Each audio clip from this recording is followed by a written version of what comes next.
Jordan, a couple of unusual breaks for you guys around that series against Cleveland. How have you been going with the wait to get to today and eventually game one of the finals? Um, Definitely be ready, but we've been practicing. I'm just kind of anxious to get out there and get this thing going.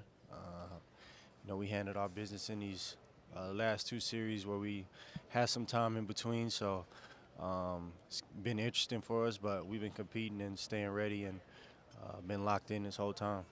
Are you a watcher of basketball where you looked into the Spurs and Thunder, and what did you sort of make of that 7 game battle that those guys had? It was a great series. Different games.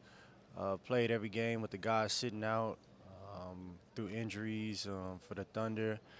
Different looks from the Spurs.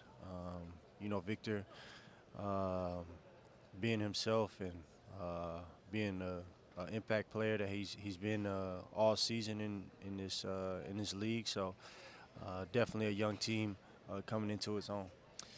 On the plane out here, I was watching the roommates pod that you went on with the boys, and Yeah. that was at the start of the season. Yeah, And yeah. you were saying, one of the things you were looking forward to was playing in the Garden. Now, it's always crazy, but I imagine this last month or so has been next level. What is it like playing basketball in New York right now? It's electric, super loud. Um, you just feel the energy, just a bunch of love and um, intensity, bro. Everything. It's just high level right now, bro. The city is high level. Um, it's been elite. And what about Josh? You saw him when he was new in the league, and you're now on the same roster again. What has changed between Josh Hart just coming into the league and now? Um, a lot, but he's been the same guy always, man. But he's grown a lot too. I think on the court and everything. But in terms of him being Josh, he's always gonna be Josh.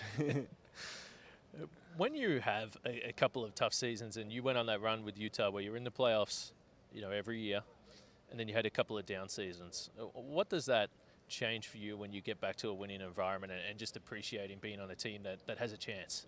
um, those years were tough because the years before that I was competing, trying to win a championship, kind of similar to the situation we in now.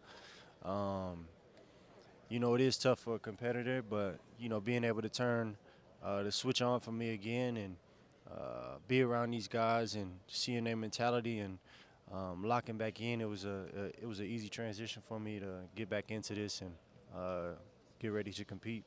2018, the finals, it kind of feels weird to think about, but it was 8 years Yeah, ago. yeah, it's crazy. What has changed for you in that time to now be at the point in your career where you're back here again? I think for me it's a lot more maturity.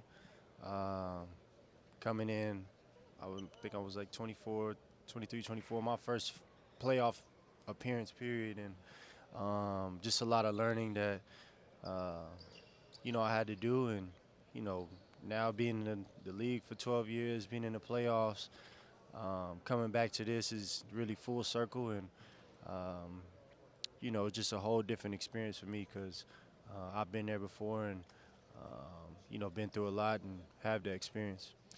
I want to ask you about being a six man, and you've had periods like a couple of years ago in Utah, and you're averaging 22, 23 a game. Yep. And I think with guys like you, it's always a question for us, like, how much more could he do? How have you embraced that over the years to play in winning teams and such an important role?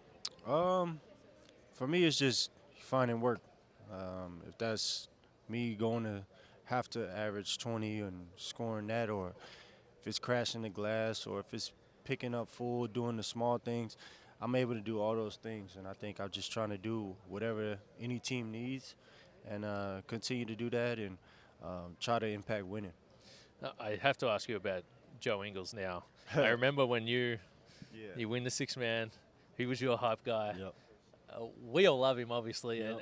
and understand a little bit from what we've seen. But what don't we know about Joe? Obviously, a guy you were playing with for a couple of years.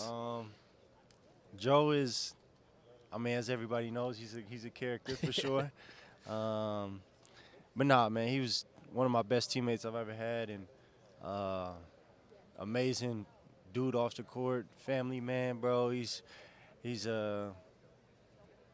man, I'm giving him too many compliments, bro. Hey, Joe, man. You know what it is, bro. don't be too nice. Hey, we have colleagues in the Philippines as well. Now, you know this. There's a little bit of history between Australia and the Philippines in Yeah. basketball, right? We're not going to talk about that. But we do understand what it means for basketball fans back home for me in Australia when you have a player, an athlete that has a chance to win an NBA title. What do you sort of think of when you think what it could mean? Yourself or of course, Dylan is going to get this done. It's definitely a major accomplishment for either one of us that get it done. Of course, I wanted to get this goal done for myself, but in terms for the impact in the Philippines and the Filipino Americans here in the United States and around the country, just being able to see that and get inspired from that and have a story and knowing that you could be on these stages and make an impact and get here as well. It's just a dream that we all want to accomplish.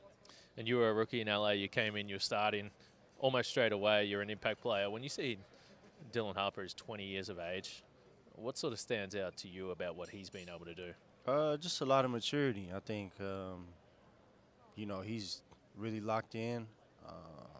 It's been a great organization, and, you could tell he's put the work in.